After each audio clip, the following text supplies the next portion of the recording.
Hey guys, Jeremy from Lucky Hat Outdoors, and we do a lot of fishing around here, and I love to fish, but I came from shooting sports, and I've been involved in firearms for almost 20 years now, and I cannot resist a rifle project. So I had some spare money, ran out and grabbed me a Mossberg MVP Patrol, and I'm really pumped up to get this gun, get it out of the box, and start playing with it, tweaking it, and modifying it to make it mine.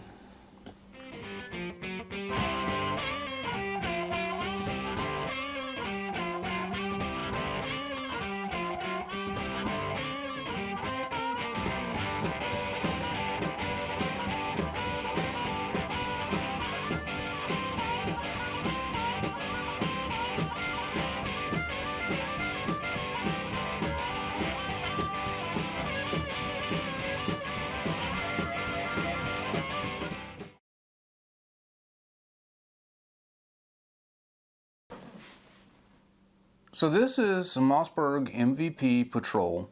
It's a scout rifle type bolt action that Mossberg's had on the market for, I guess, 2 years now, maybe 3 years. And I've been wanting to get my hands on one for quite a while. And so I picked this up yesterday from my local gun shop. It's $5.69 at Academy, and I actually found it locally for $10 cheaper. And the gun that's in this box came right off the shelf. It was actually the display gun. And y'all have to bear with me. I've never done an unboxing video, so I'm going to have to play this by ear. So to start with, what's in here is the Mossberg MVP Patrol in the 223 or 5.56 millimeter chamber. It's a short bolt action rifle with a medium heavy barrel, and I believe it's a 1-in-9 twist. And it feeds off of AR-15 magazines. So the 223 version like this uses all the basic magazines, and like you would have for your AR. And the 308 version allegedly uses AR-10 magazines and M14 magazines, which is pretty impressive. This is the Patrol version. It's a short gun, and it comes with iron sights. It comes with a Picatinny mount for scope, and it also comes with a threaded barrel, which they put an A2 flash hider on, and which is going to be one of the first things to come off. It says it has a 16.25-inch barrel, and it's about 37 inches in length, and they say it weighs 7 pounds. It feels a little lighter to me. So it's a neat little compact package. So let's get into it. Again, I've never done one of these, so I apologize. I did open this box previously with my GoPro on my head, and I didn't like the video, so we're starting over. Anyway, like I said, this came directly off the counter, and as you can see, the gun is just in the box. There's actually plastic that comes with it, but this was a display piece, and it's a neat, short little package, you know, plastic stock, and the fluted bolt sticks out right off the bat. And I like the fact that in the $500 price range you still have a bolted on rail, and I like the fact that it has iron sights and a fiber optic and the threaded barrel. So initial impressions is this is a neat little handy gun. Not much in the box. You get your gun lock, paperwork, and owner's manual, and they ship with one 10-round AR-15 mag, and it doesn't say who makes it. It's actually stamped Mossberg on the base, but it does have a high-vis anti-tilt follower, which is really neat. And it comes with a thread protector, which is good, because before this day is over with, I'm pulling that A2 flash hider off. That's one of the first things to go. So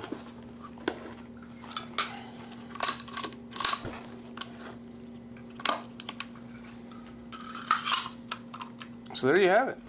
Mossberg MVP Patrol, fresh out of the box. And this is just a start point.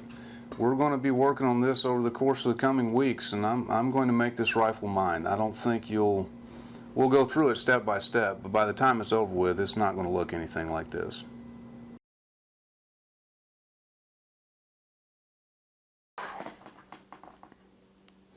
Alright, so it's day one of the MVP project, and as you can see, I went ahead and mounted a scope. This is my old Bushnell Elite. It's a 1:6 well, 1 to 6.5, and this version is a second focal plane with a mill reticle. And I mounted it using some Leupold steel rings, and low was the height that worked. And the optic right now is going to be a placeholder. I have another rifle that I'd rather have this on eventually, and I'm looking for something to go on this that's a lot less expensive than the Bushnell Elite. But for now, I really wanted to run a 1 power to about a 6 with some type of 223 reticle, especially a shorter scope on the short rifle. And I like the way it fit on the platform. My one major complaint is I have a switch view, as you can see, on this, and it's going to have to come off to be used on this rifle because of bolt handle clearance. So that is the only major issue that has popped up with this short 30mm tube on these low rings. So I think low is the right height for this particular type of optic, and I'm kind of digging the 1 power to 6 power on this short rifle. Been playing with it a lot, trying to get used to the bolt action. It's not something I have a lot of familiarity with. Trigger seems okay. It's supposed to be adjustable, and here in the coming days we'll take it down and see how light we can get it. And I already have it slated to be replaced, honestly, with a jarred trigger or a Timney. Did notice that the trigger guard is plastic, and there have been some complaints about that online. There's a company that makes aluminum ones. Tromix makes aluminum replacement trigger guards and magazine wells, but neither one are set up for the plastic stocks. So for now, I'm kind of stuck with the plastic trigger guard. I don't think it's going to make that big of a deal, but we'll see. Now, I did play with magazine fit, and you'll notice as you get the rifle that there is a little bit of wiggle with the AR mags, the metal ones. And of course, I've got a Magpul. This is a late gen Magpul, but there's a lot more with the Magpul polymer. Haven't seen any complaints about them, and it's what I have the most of, so they seem to work, and I haven't put live ammo through it yet. But I'm going to try, when I get it out to the range, I'm going to try to push on this magazine a little bit and see what kind of failures we can cause. In the meantime, since I'm moving to a state that doesn't like standard capacity magazines, I did find a bunch of Magpul 10 rounders at my local academy, so I went ahead and bought them out today. I hate to do it because I've got 30 round and 20 round mags everywhere in this house, but I needed the shorter ones. So $13 a piece, I bought 5 of the 10 round mags. And they had the same issue that the 20 did, as they seem to fit a little wobbly. Now I also noticed that it doesn't have a push button magazine release like the standard AR platform. There's a little lever here, and when I was manipulating it the other day, it proved a little challenging to get on for a mag change. The magazine goes in fine, to get up under there and pull it loose, it's a little bit tricky. I found on eBay a guy who was selling an aftermarket part that he has created that extends that, and so I went ahead and ordered it, and hopefully it'll come in the next couple of days. And I also had already decided I didn't like this small bolt handle. For a gun that's supposed to be a pretty quick gun, this is small and kind of hard to get a hold of.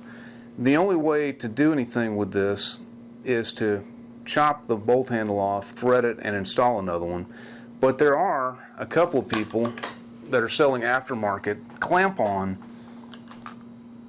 enhanced bolt handles, and so they're larger and they'll fit over the existing bolt handle and be locked down with Loctite screws. Went ahead and ordered one of those off of eBay too that was fairly well reviewed on some Mossberg forums I found. So I'm going to give those two a shot, and hopefully we'll install them in the next couple of days. So did get out, made an academy run for a few things that I'm looking to replace. Went ahead and got a sling.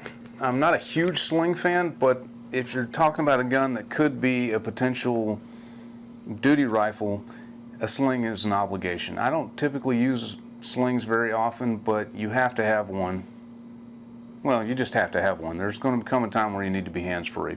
So I got a really, really cheap nylon web sling, and my game plan is to cannibalize this and do some 550 cord wraps and kind of make a survival sling, but I wanted it adjustable. So basically I paid What did I pay for this? I paid $7, and basically it just gives me some excess nylon and some metal hardware that I can use to make a paracord sling adjustable.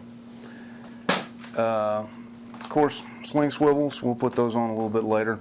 I'm thinking about doing some modifications to the stock, and one thing I'm thinking about is adding a rail to one section. I don't plan on having a tack light for this rifle, but 223 would be a decent hog caliber, and this would be a neat little hog gun.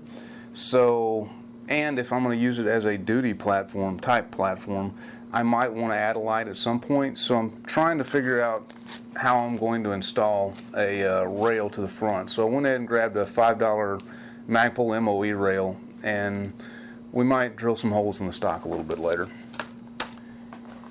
And I put a lot of thought into it, and I'm not a fan of bipods on duty guns. They get in the way of an AR platform, and unless it's a dedicated kind of designated marksman rifle, I'm not huge on bipods.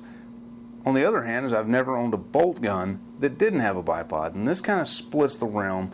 So I did go ahead and pick up a bipod. I got the Caldwell in the hopes of saving some money, and this was $35 at Academy, and it pivots and swivels. So it's actually a third of the cost of the Harris. I'm not sure how well it's going to hold up. I sometimes find that when I save money like this, I regret it later because I end up buying the Harris. But I figured I'd give the cheap one a shot just to see. We'll go ahead and throw this on there. I don't think it's going to add too much weight, and it will add a little versatility to the bolt gun. So as far as work I've done, like I said, we mounted the optic, and I went ahead and broke off the A2 flash hider. I hate these, and I wanted it gone. So I went ahead and broke it off and ran into my first issue with this rifle. And that is, I couldn't remove the crush washer. So it gets stuck in the threads on the barrel. I'm not sure why, and I've just ran into this issue a few minutes ago, so I haven't played with it much. But the thread protector I mentioned yesterday is supposed to thread on here, and what I discovered playing with it, of course I dropped it for the video, what I discovered playing with it a few minutes ago is it won't thread very far. No matter what I do, I can't get it to push down on the threads. It tightens up way too soon, and I'm afraid of stripping out threads that I'm going to need for a flash hider replacement for the A2. So here, once I turn the camera off, I'm going to go ahead and throw the A2 on because the barrel doesn't have a crown on it, so I'll want a little something just to protect it in the gun cabinet in the coming days. And I'm going to go ahead and order, and I haven't decided what I'm going to order yet for the muzzle, but I'm going to be ordering a muzzle device hopefully in the next couple of days. So there we have it. Next time you see this, it'll have a bipod on it, and I'm going to start working on a sling. And next step is the muzzle device, and we're going to get it out and tear it down, adjust the trigger, and probably do a few modifications to the stock just to make it mine.